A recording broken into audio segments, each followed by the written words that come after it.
नमस्कार, मैं स्नेहा आपकी होस्ट एक बार फिर से आपका स्वागत करती हूँ आपके अपने चैनल डर का घर में। आज की कहानी शुरू करने से पहले मैं अपने दोस्त मयूर जी को उनके बर्थडे की हार्दिक शुभकामनाएं देना चाहती हूँ। Happy belated birthday to you Mayur ji. तो चलिए बढ़ते हैं आज की अपनी कहानी की तरफ। हमारी आज की कहानी है रानी की। रानी जो कि एक बहुत ही गुस्से वाली, नक चढ़ी और काफ़ी घमंडी लड़की थी। रानी परिवार से मतलब फाइनेंशियली काफ़ी स्ट्रॉन्ग थी, जिसके वजह से उसके अंदर पैसों का काफ़ी घमंड था। उसे अपने रुतबे और पैसे पर जितना घमंड और नाज था, वो बात वो हर किसी को दिखाने से कभी भी बाज नहीं आती थी। इस वजह से रानी की जिंदगी में गिने चुने दोस्त ही थे। रानी स्वभाव से काफ़ी निडर थी और रानी को सबसे ज़्यादा पसंद था लॉन्ग ड्राइविंग, मतलब कार खुद से ड्राइव करके कहीं दूर घूमने के लिए जाना। जब भी वो परेशान होती, गुस्सा होती, तब वो लॉन्ग ड्राइव पर ही जाना हमेशा पसंद किया करती थी। लेकिन कुछ समय बाद उसे अचानक पता नहीं क्या हुआ, जिसके वजह से वो ड्राइविंग तक से डरने लगी। तो लॉन्ग ड्राइव तो बहुत दूर की बात थी। उसके स्वभाव में ये बदलाव देखकर उसके माता पिता काफ़ी परेशान थे और उन्होंने कई बार उससे पूछने की भी कोशिश की कि क्या बात है, तुम अचानक से इतनी शांत क्यों रहने लगी हो। वो जो कि हर बात पर गुस्सा करती थी, चिढ़ती थी, चिल्लाया करती थी, आज वो रानी काफ़ी बदल चुकी थी। वो एक शांत और गुमसुम रहने वाली रानी बन चुकी थी। वो किसी से भी बात करना पसंद नहीं करती थी। ज़्यादातर समय अब अकेले में ही बिताया करती थी। जिस लड़की का आधा से ज़्यादा समय शॉपिंग करने, घूमने फिरने, नए नए जगहों को एक्सप्लोर करने में जाया करता था, आज उस लड़की ने खुद को एक कमरे में बंद करके रख लिया था। उसके माता पिता ने ये बात जानने की बहुत कोशिश की कि अचानक उसकी ज़िंदगी में ऐसा क्या हो गया है जिसके वजह से उसने खुद को इतना अकेला कर लिया है। लेकिन उनके लाख कोशिशों के बाद भी कोई भी इस बात को ना जान सका कि रानी के साथ ऐसा क्या हुआ है। माता पिता ने उसे डॉक्टरों के पास ले जाकर भी उसका ट्रीटमेंट कराया, साइकेट्रिक सेशंस कराए, लेकिन किसी चीज़ का कोई खास फ़ायदा नहीं हो रहा था। और अब थक हार कर उन लोगों ने भी रानी को उसी तरह से रहते हुए देखने की आदत डाल ली थी। धीरे धीरे रानी ने खुद में ही शायद हिम्मत करके अपने स्वभाव को बदलने की कोशिश करना शुरू किया, क्योंकि उसके ऐसा हो जाने के वजह से उसके माता पिता की परेशानी शायद उसको नज़र आने लगी थी। रानी अब धीरे धीरे खुद को संभालने की कोशिश कर रही थी। इसलिए रानी ने अब घर से बाहर निकलना और खुद को बिजी रखने का तरीका ढूंढ लिया था। रानी ने आज जो बात अपने माता पिता से कही, माता पिता को वो बात सुनकर काफ़ी अजीब लगा, लेकिन उन्होंने अपनी बेटी की इस मांग को भी बाकी के सारे मांगों की तरह खारिज नहीं किया। उन्होंने ये बात भी हंसते हुए मान ली। रानी ने कहा उसे अब जॉब करना है, वो खुद के पैसे कमाना चाहती है, वो सेल्फ डिपेंडेंट होना चाहती है। उसके घर में किसी चीज़ की कोई कमी नहीं थी और रानी इकलौती बेटी थी। इस वजह से रानी को जॉब करने की ज़रूरत नहीं थी, लेकिन ऐसे हालत से खुद को निकालने के लिए उसने शायद बिजी रहने का रास्ता यही चुना है। ये सोचकर माता पिता भी उसकी खुशी में खुश हो गए और उन्होंने रानी को जॉब करने की परमिशन दे दी। रानी पढ़ने में काफ़ी अच्छी थी और रानी को इस वजह से बहुत जल्दी बहुत अच्छी जॉब भी मिल गई। रानी ने जॉब ज्वाइन कर लिया, सब कुछ अच्छा चल रहा था। रानी अब धीरे धीरे लोगों में घुलने मिलने लगी थी। पहले की रानी में और आज की रानी में ज़मीन आसमान का फ़र्क था। वो रानी जो पहले लोगों से बातें करना, इतना ज़्यादा घुलना मिलना कभी नहीं करती थी, वो स्टेटस और क्लास देखकर लोगों से दोस्ती भी किया करती थी। आज वो रानी काफ़ी बदल चुकी थी। रानी के ऑफिस में ज़्यादातर लोगों से अच्छी खासी बनने लगी थी और रानी किसी के साथ भी बैठने, बात करने में, उनके साथ उनका खाना शेयर करने में किसी भी तरह से ना तो हिचकिचाती थी और ना ही अपना घमंड और अपना पैसों का रुबाब दिखाती थी। रानी अब काफ़ी बदली हुई रानी थी। सब कुछ अच्छा चल रहा था। धीरे धीरे रानी शायद अपने उस उदासी, उस गम से बाहर आ रही थी और ये बदलाव उसके माता पिता को दिख रहा था, जिस वजह से उसके माता पिता उसे किसी चीज़ में भी ना कोई सवाल करते, ना कुछ पूछते और ना ही रोकते टोकते थे। फिर कुछ दिनों बाद रानी ने एक और मांग अपने माता पिता के सामने रख दी। माता पिता ने जब ये मांग सुनी तो थोड़ी देर के लिए उनके दिमाग में रानी की सेहत को लेकर थोड़े ख्याल तो उमड़े, लेकिन इस चीज़ में भी उन्होंने रानी को ना नहीं कहा। रानी ने अपने माता पिता से कहा अब वो अकेले रहना चाहती है, मतलब अपने दोस्तों के साथ एक रूम लेकर। ऐसा करने की कोई ज़रूरत नहीं थी, लेकिन माता पिता ने उसके लिए भी हाँ कह दिया। रानी अपने ऑफिस के दोस्तों के ही साथ एक रूम लेकर शिफ्ट होने वाली थी। रूम क्या, उन लोगों के ढूंढने पर उन्हें बहुत अच्छा घर मिल गया था, जिसमें वो 2 दोस्त शेयरिंग में रह रहे थे और रानी इस जगह पर आकर काफ़ी खुश थी। रानी के ज़िंदगी में ये उसकी एक बहुत अच्छी दोस्त बन चुकी थी, जिसका नाम था स्वीटी। रानी अक्सर उसके साथ हंसती, बोलती, खिलखिलाती, मन की सारी बातें कहती या नहीं कहती, लेकिन खुश रहती थी। अब दोनों उस घर में शिफ्ट हो चुके थे। दोनों के शिफ्ट हुए लगभग 3 हफ्ते निकल चुके थे। वो दोनों इस घर में आकर काफ़ी खुश थे। घर में शिफ्ट होने के कुछ ही दिनों बाद उन्होंने अपने ऑफिस के दोस्तों को बुलाकर वहाँ पर पार्टी भी की थी, जिसके वजह से रानी की दोस्ती ऑफिस के ज़्यादातर लोगों से अब हो चुकी थी। ये दोस्ती गहरी नहीं थी, लेकिन दोस्ती हो गई थी। उस घर में रानी और स्वीटी दोनों का कमरा अलग अलग था। दोनों एक रात अपने अपने बिस्तर पर आराम से सोकर चैन की नींद ले रहे थे।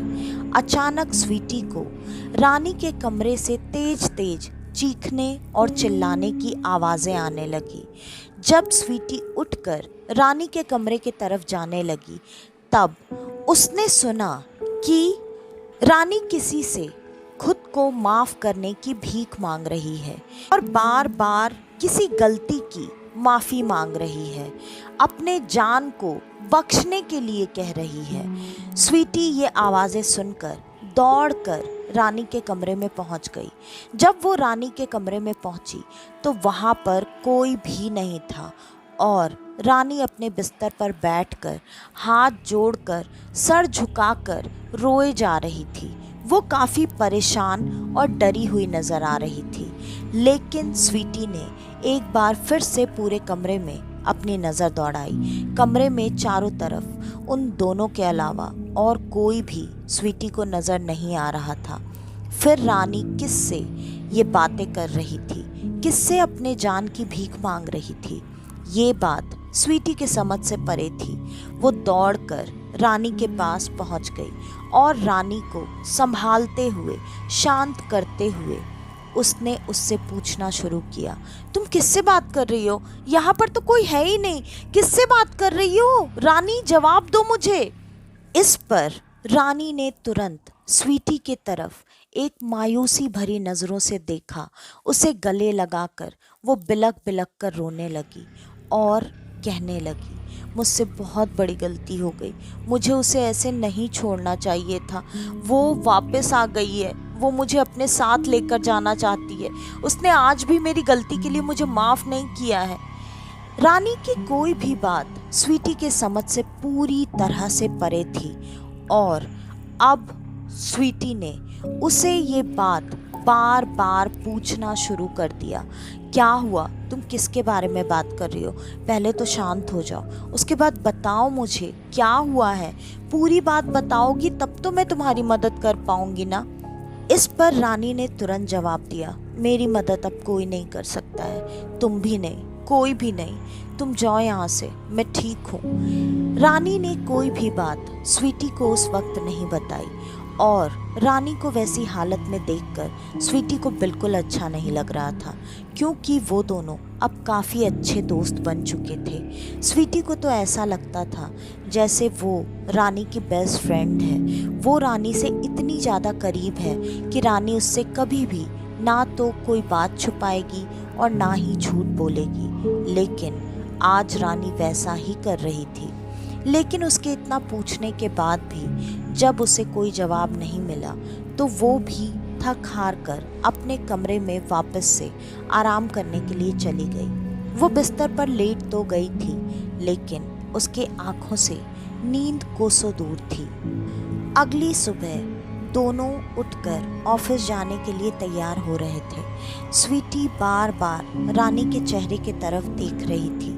वो ये बात जानना चाहती थी कि आखिरकार रानी के साथ कल रात क्या हुआ था।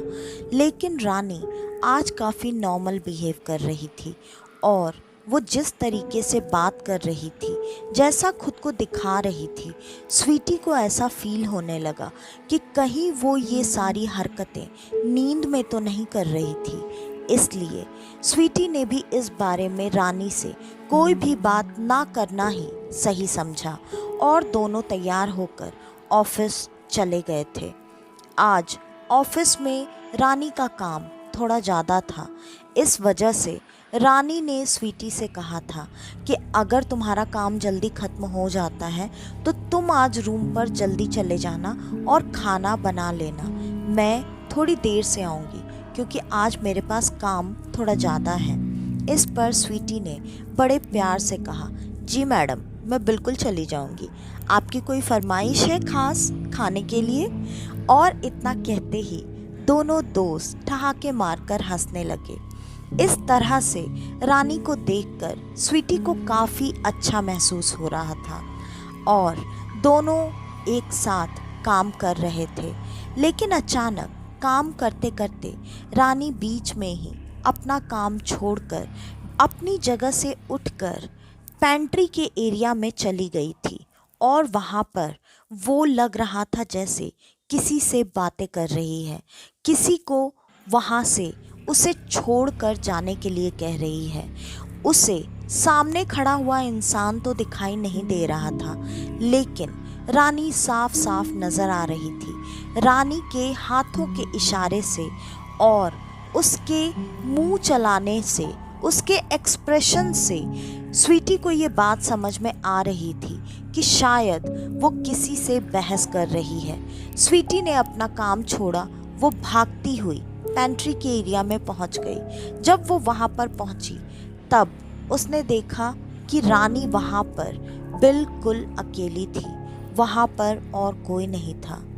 स्वीटी के दिमाग में तुरंत रात वाली घटना फिर से दौड़ गई और उसने अब रानी से फिर से बात करना शुरू किया।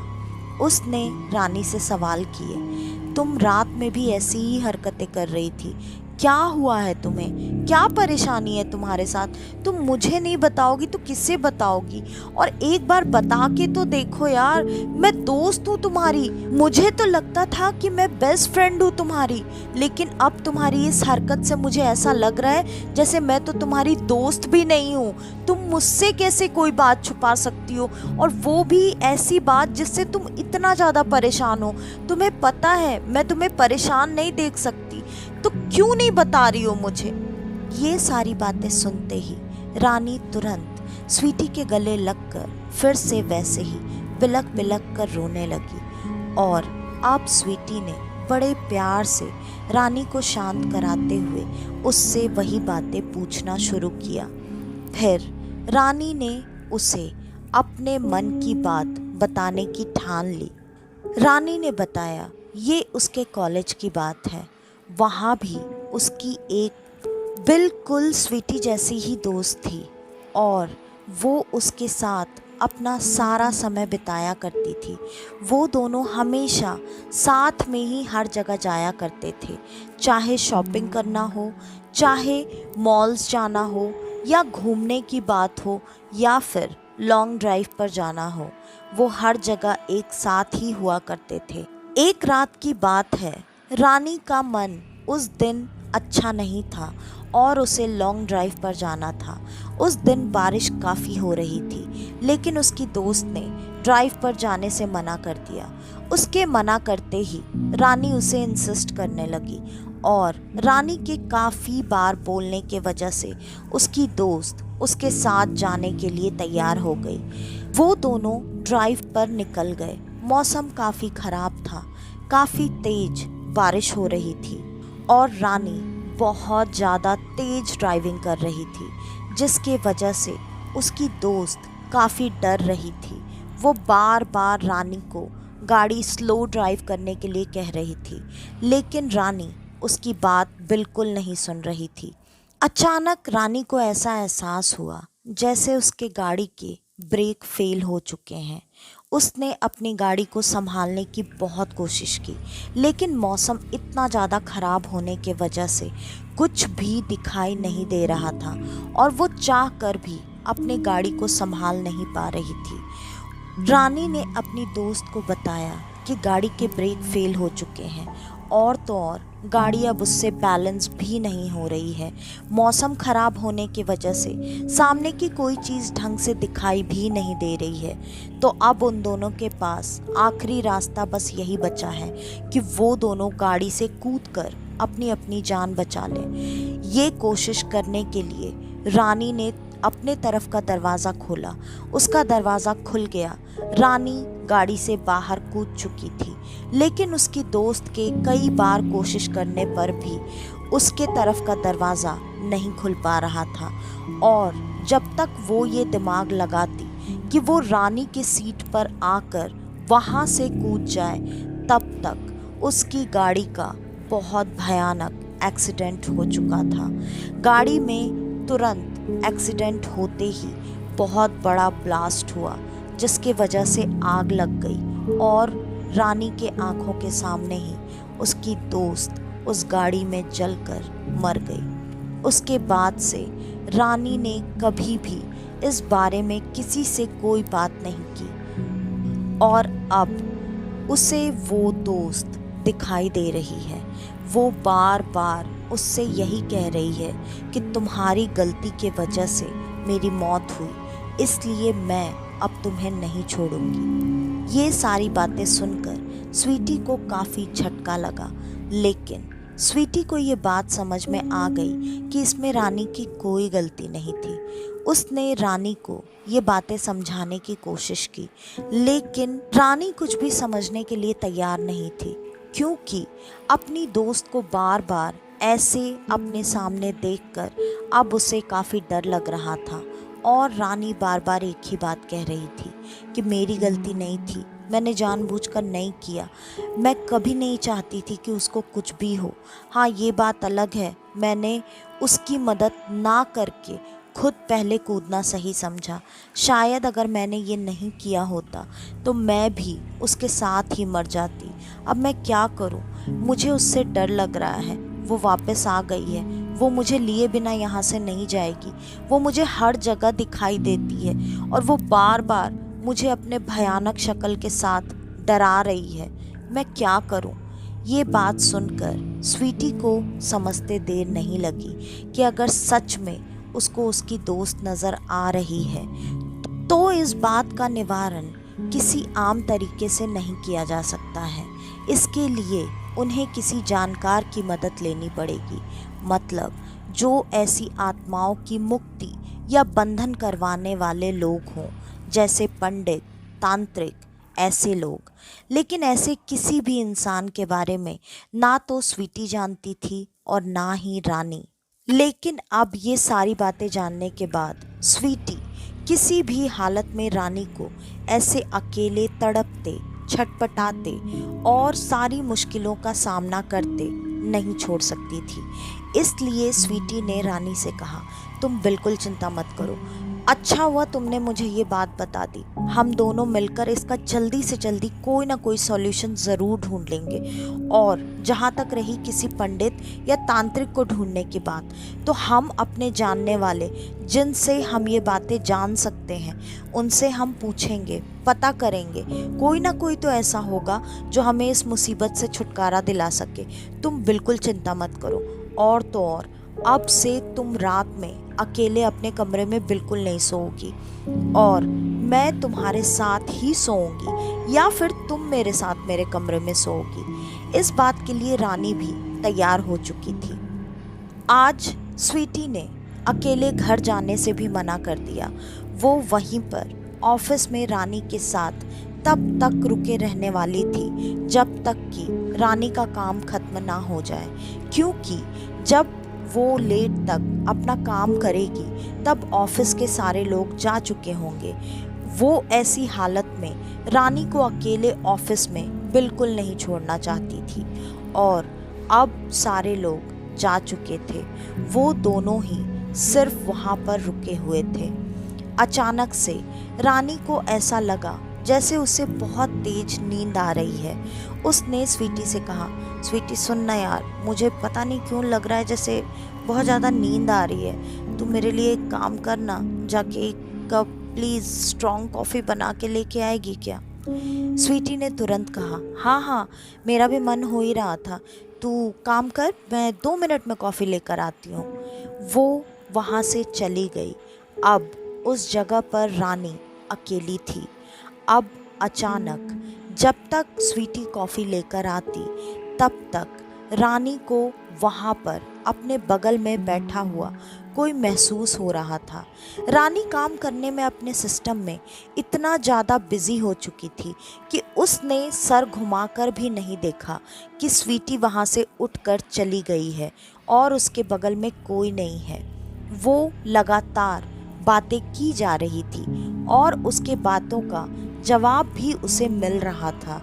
स्वीटी जब कॉफ़ी लेकर वापस आ रही थी तब उसने दूर से ही अपनी जगह पर किसी के बाल पीछे से देखे।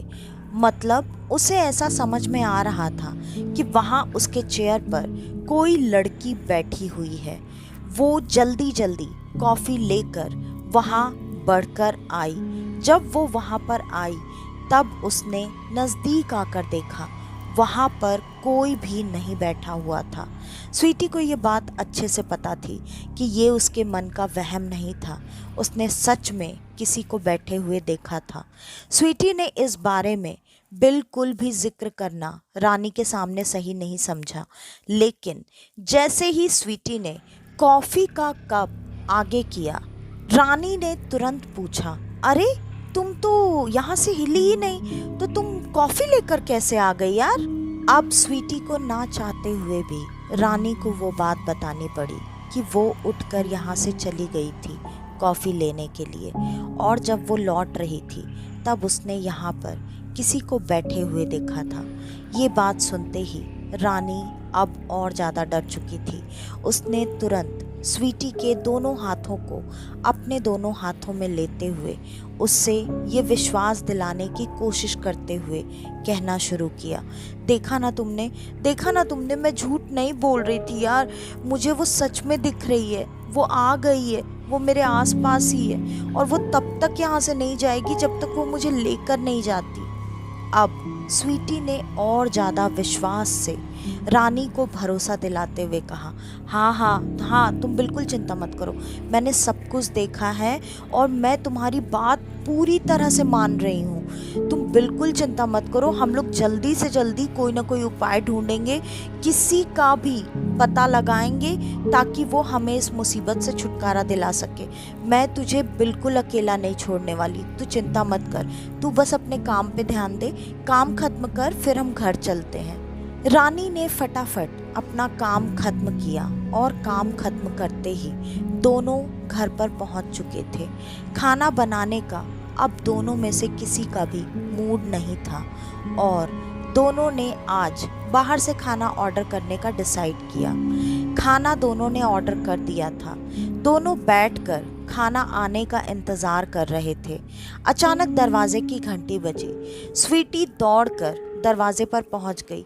अरे यार, बहुत ज़ोर से भूख लगी है, लगता है खाना आ गया है।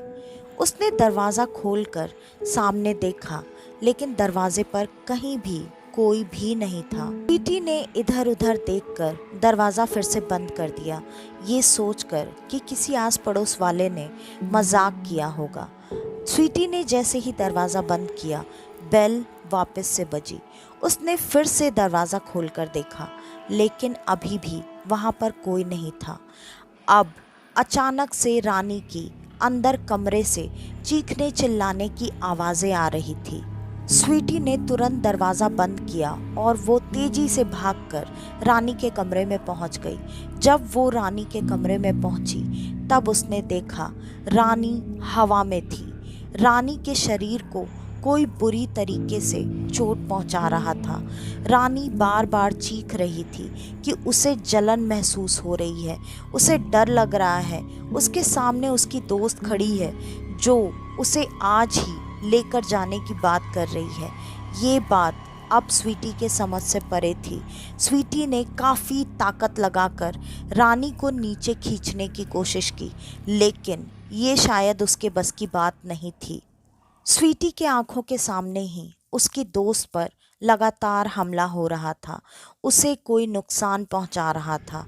स्वीटी ना तो उसे देख पा रही थी और ना ही रानी को उसके हमले से बचा पा रही थी। तभी अचानक दरवाजे की घंटी फिर से एक बार बजी। स्वीटी भागकर दरवाजे के पास पहुंच गई। जब उसने दरवाज़ा खोलकर देखा तो सामने उसके ऑफिस का एक दोस्त खड़ा था जो कि रानी को बहुत ज़्यादा पसंद करता था। स्वीटी ने एक काम बहुत अच्छा किया था।